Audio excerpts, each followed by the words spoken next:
Welcome. Look, if you're a leader, your day is probably a constant battle, right?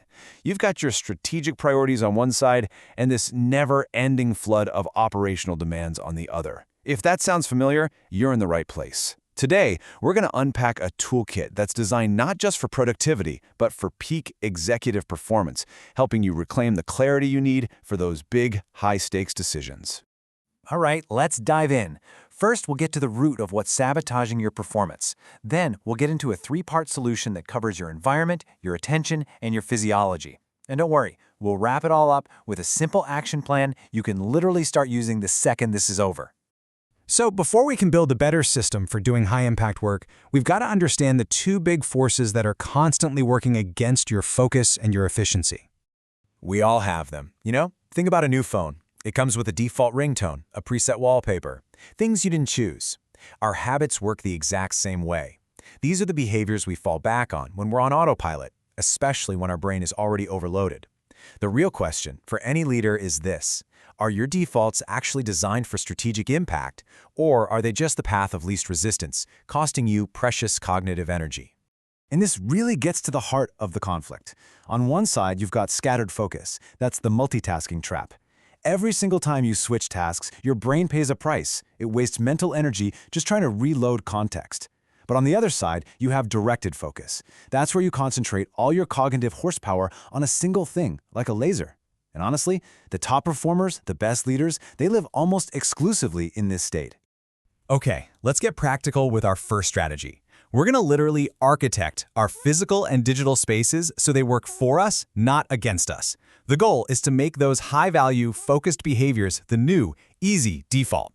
At the core of this whole strategy is a concept from physics called activation energy. It's basically the little spark of effort you need to get any task started. And the thing is, the more friction there is, the more of that energy it takes, and the less likely you are to actually do something, even if it's a top priority. And that brings us to the beautifully simple 20-second rule.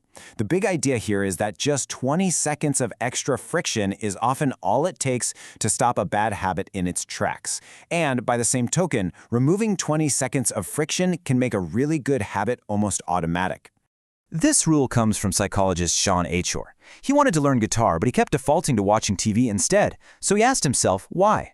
Well, his guitar was in a closet. About 20 seconds of effort to get it out. The TV remote sitting right on the table, 0 effort. So he engineered a change. He put the guitar on a stand in the living room, and he took the batteries out of the remote and put them in a drawer in another room. Just like that, the path of least resistance led to the habit he actually wanted. And you can apply this to anything.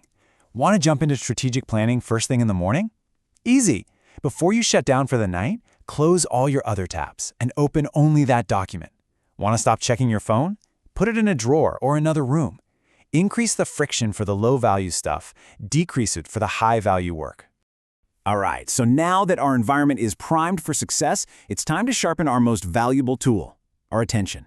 This is all about training ourselves to ignore that siren song of distraction so we can get into that state of deep, directed focus. Let's just be blunt here. The single biggest threat to your focus is probably in your hand or on your desk right now. Every buzz, every notification, every single time you pick it up for just a second, you're shattering your concentration.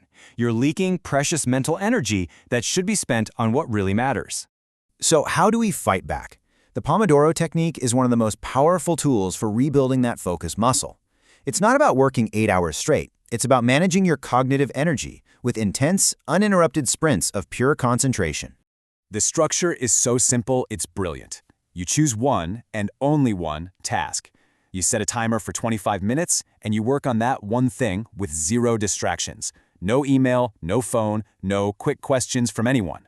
Then you take a real 5-minute break. After you do 4 of these cycles, you've earned a longer break to truly recharge before your next block of deep work. Now this is so important. A break does not mean scrolling through news feeds or checking your email. That's just trading one kind of mental work for another. You're still draining the battery. A real break lets your brain actually reset. Go for a walk, stare out the window, do a few stretches. Let your mind be idle for a moment. That's when the magic of recharging really happens.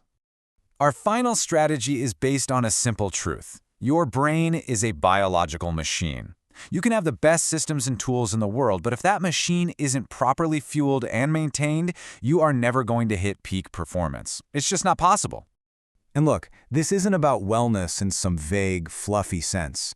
This is about actively managing the physical inputs that directly control your cognitive output.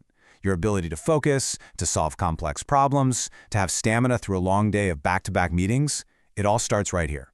So the key here is to treat these 4 pillars with the same seriousness you'd give to a critical business asset. Think of 7 to 9 hours of sleep not as a luxury, but as a non-negotiable for sharp decision-making. Build movement into your day. Take walking meetings, block off 15 minutes for a brisk walk. Keep water on your desk, always. Even being a little dehydrated can tank your cognitive function. And be smart about your diet, especially before a big meeting. Avoid those high-sugar foods that just lead to a crash and brain fog. Okay, theory is great, but execution is everything. So let's pull all this together into a simple, actionable plan you can use to start designing a more productive and focused day, like right now. Here is your daily checklist. It is designed for immediate impact. For your environment, use the 20-second rule. The next time you have an important task, just physically put your phone in another room. For attention, schedule and do just one 25-minute zero-distraction Pomodoro session. And for physiology, on your next break, instead of checking your phone, go for a 10-minute walk. 3 small actions, 1 massive return on your focus. So I'll leave you with this final thought. Peak performance isn't about finding more hours in the day. It's about designing a system where your defaults are actually driving your success. So, what single 20-second change will you make right now to shift from being run by your defaults to becoming the intentional architect of your own performance?